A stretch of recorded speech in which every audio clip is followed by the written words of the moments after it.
এগুলো আমার নিজের হাতে সাজানো। এই ঘরটা ছিল আগে মাটির রান্নাঘর, মানে প্লাস্টারেই করা ছিল ঘর, এরকমই ছিল ঘর, কিন্তু এখানে একটা মাটির চুলা ছিল,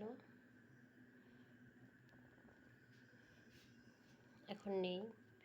এই বেসিং লাগানো, এইভাবে সব সাজানো, গ্যাসের চুলা থেকে শুরু করে সব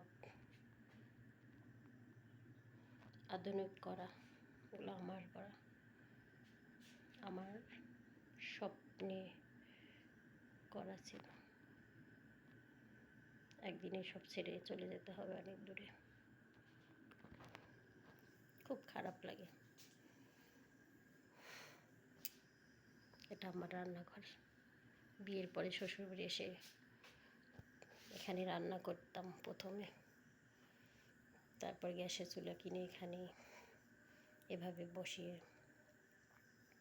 মিট সেলফটাও আমার হাতে কেনা, যদিও মা টাকা দিয়েছিল কিছু, আর আমি বাদ বাকি জ্বালিয়ে গেছিলো আমার।